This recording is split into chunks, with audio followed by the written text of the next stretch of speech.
El día de hoy, a través de En la Balanza, está con nosotros de manera remota el doctor Ulises Chávez Puga, quien es candidato a juez penal aquí en Michoacán. Muy buenos días y muchas gracias por aceptar esta invitación, doctor.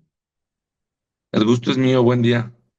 Quisiéramos saber un poco, digo, sabemos, y además esto lo podemos consultar directamente el EBIEM, pero sabemos que tiene una maestría en Derecho Procesal Penal en litigación de juicio oral, que además tiene un doctorado y postdoctorado también en Derecho Penal. Pero antes de llegar a esta especialización, nos gustaría saber qué fue lo que lo motivó a estudiar Derecho, a elegir esta carrera. Sí.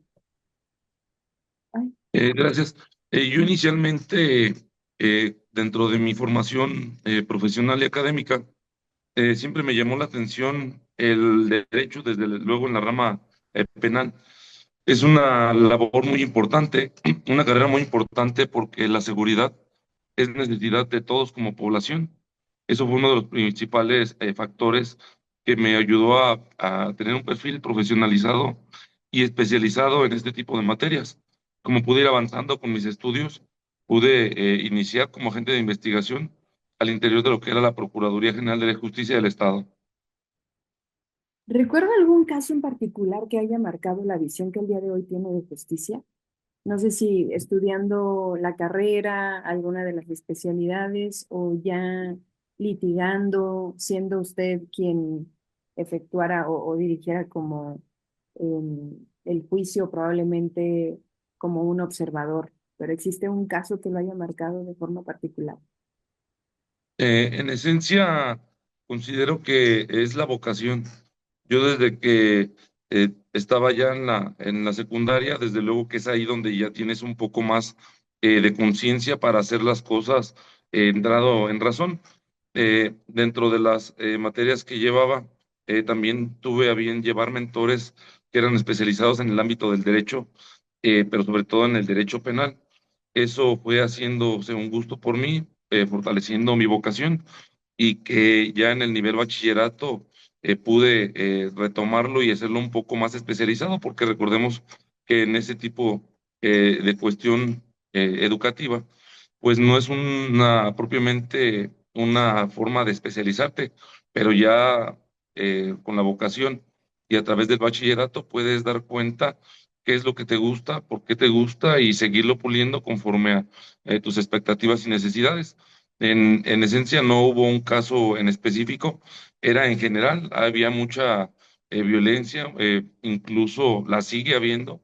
Considero que es necesario y siempre va a ser una cuestión preocupante para todos como núcleo social, que al final de cuentas todos tenemos familia, a todos nos gustaría desenvolvernos o desarrollarnos sin tener que tener algún riesgo, un temor fundado de que algo nos va a pasar o algo les va a pasar a nuestros familiares o a nuestros bienes, entre otros. ¿Cuál considera que ha sido su mayor reto hasta ahora, doctor? Eh, Considero pues enfrentar las tareas que se hacen día con día, todos los asuntos o los casos que se nos enfrentan, desde luego que todos son importantes, hay que atenderlos y hay que buscar la mejor solución para las partes, porque al final de cuentas, desde mi postura actualmente como Ministerio Público, la gente se acerca con un conflicto, se acerca con una molestia, se acerca con alguna frustración, con alguna impotencia. Entonces, como autoridad lo que debemos de hacer es principalmente esclarecer ese delito para fortalecerlo con los datos de prueba y poder generar pruebas ya en el juicio oral, en un debate propiamente ante la autoridad judicial.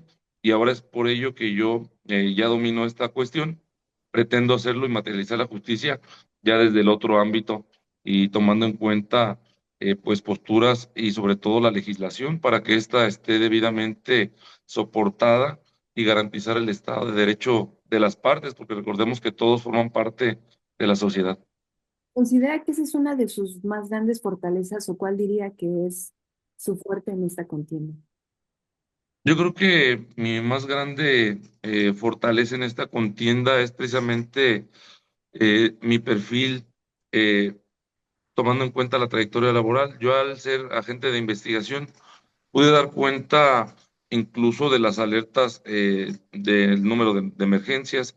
Llegué a atender reportes con hechos con apariencia de delito, donde te das cuenta de hechos a incluso detenciones en flagrancia. Entonces, sabes cómo inicia el proceso penal a través de la denuncia o querella, una simple manifestación, lo que conocemos como noticia criminal. He atendido, además de estos auxilios, he podido, desde mi perfil, cumplimentar órdenes de aprehensión, estar en las alertas que impliquen incluso adrenalina, poder responder a la sociedad, pero posteriormente, concluyendo mis estudios como licenciado en Derecho, también soy egresado de la Universidad Michoacana San Nicolás de Hidalgo, pues desde luego que te das un panorama más amplio porque ya no solo participas como agente de investigación en los actos tendientes a esclarecer un hecho o a realizar algunas cuestiones de prevención del delito, sino que ya diriges la carpeta de investigación. Tú sabes qué actos se deben de reunir para esclarecer las conductas que lesionan a la sociedad. Que si bien es cierto, nuestro código punitivo señala el catálogo de delitos, las conductas que son reprochables y que deben de ser sancionadas, si bien es cierto, no te dice qué actos de investigación se tienen que hacer, lo cierto es que todo ese perfil también me ha servido para saber cómo esclarecer un delito, qué investigar, a qué autoridad, si es pericial, para generar prueba científica, podemos ordenar esos actos.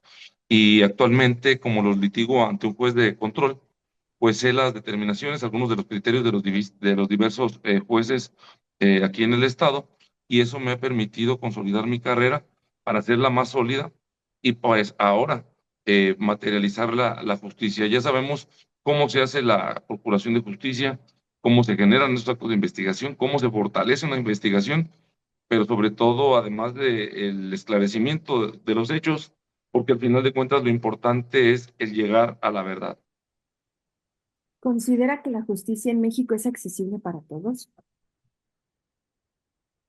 Considero yo que la justicia no debe de ser discriminatoria, no debe de tener algún vacío, debe de ser justa, equitativa e imparcial para todos aquellos que la soliciten y la reclamen, porque esa es nuestra razón de ser. Si no hubiera algún conflicto, pues no tendríamos el por qué estar aquí. Si pudiese cambiar algo dentro del sistema judicial, digo, sabemos que no corresponde a este poder, pero si pudiese hacer alguna reforma dentro del poder judicial, ¿cuál sería su prioridad? Yo considero, apuesto mucho a lo que es, una de mis propuestas es la capacitación. La capacitación, pero también de forma paralela, porque anteriormente como institución, al igual que en mi ámbito, se preocupaba por capacitarnos de manera continua. Digamos, mandas a 10 elementos y luego mandas otros 10 y hoy en día sí hay capacitaciones, hay buenas capacitaciones, pero muchas de esas capacitaciones las tenemos que buscar, como en mi caso, por nuestra propia cuenta. Eso implica a su vez que cada juez o en mi caso, cada operador del sistema jurídico pueda variar sus criterios. Desde luego, estos yo considero que aun y cuando yo he buscado mi propia capacitación, muchas veces externamente a través de instituciones, a través de universidades, de cursos prácticos, incluso capacitación especializada también por el gobierno estadounidense que también he recibido y del cual también estoy muy agradecido porque desde luego fortalece todo ese ámbito. Yo considero que es parte de, principalmente porque debemos de estar a la vanguardia y hay mucha jurisprudencia que se emana pues prácticamente cada 8 días. Estos viernes de jurisprudencia también son necesarios los criterios para poder determinar y para poder establecer acertadamente una resolución fundada y adecuada, porque también hay instancias en las que se va a verificar que estemos actuando bien como autoridad judicial. Esa, entre otras cuestiones, yo veo muy atinada la reforma en la cuestión de que eh, algunos grupos, porque yo la verdad no puedo hablar mal también de lo que es el Poder Judicial, considero que si hay personas también preparadas, esta es una oportunidad para los que también estamos preparados, podamos acceder a este tipo de cargos, pero la idea es que no se manejen como si fueran los dueños de nuestras vidas, que entiendan que también podemos, cualquier persona que tenga conocimiento, la experiencia y que desde luego vaya a contribuir eh, socialmente en nuestra propia lugar donde nos desplazamos, donde efectuamos nuestra trayectoria, podamos ocupar un cargo porque tenemos no solo la capacidad de decisión, sino además la experiencia y el respaldo de nuestros conocimientos, que al final de cuentas, cuando estamos capacitados, debidamente ilustrados, actualizados, porque esa también es otra de las cuestiones, no basta con el tener la capacitación, sino también las actualizaciones, porque hoy en día es bastante legislación la que se contempla en el ámbito penal. Considero que la más beneficiada lo es la sociedad, porque le emites resoluciones justas, basadas en el derecho, tomando en cuenta incluso no solo nuestra Carta Magna, que es la Constitución, sino también tratados internacionales, a fin de beneficiar sus derechos humanos y fundamentales de todos y cada uno de los individuos que conformamos en la sociedad. Gracias.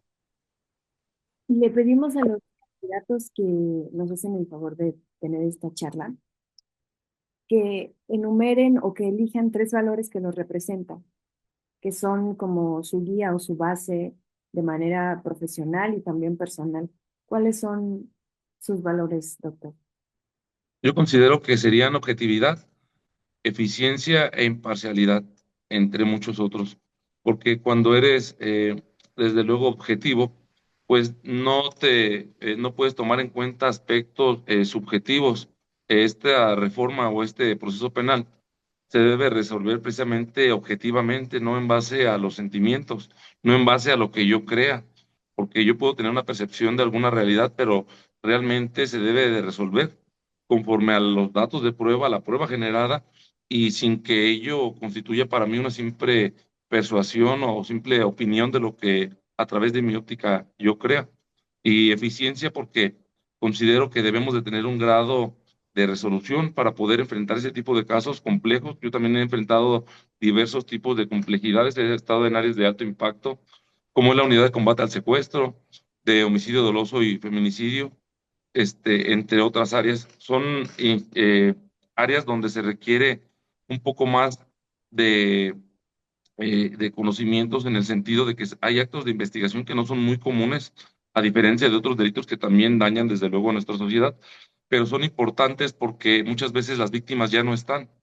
E inclusive también fui titular en el ámbito de delitos sexuales, donde tuve una engargatura por alrededor de 2 años, y en ese tipo de conductas eh, ni siquiera son eh, o no es atendible el tener algún testigo, muy probablemente. Digo, en el mundo de las probabilidades todo puede pasar, pero incluso hay jurisprudencia y ley que contemplan que este tipo de delitos, de conductas que lesionan desde luego en un grado alto a la sociedad, se cometen en ausencia de testigos.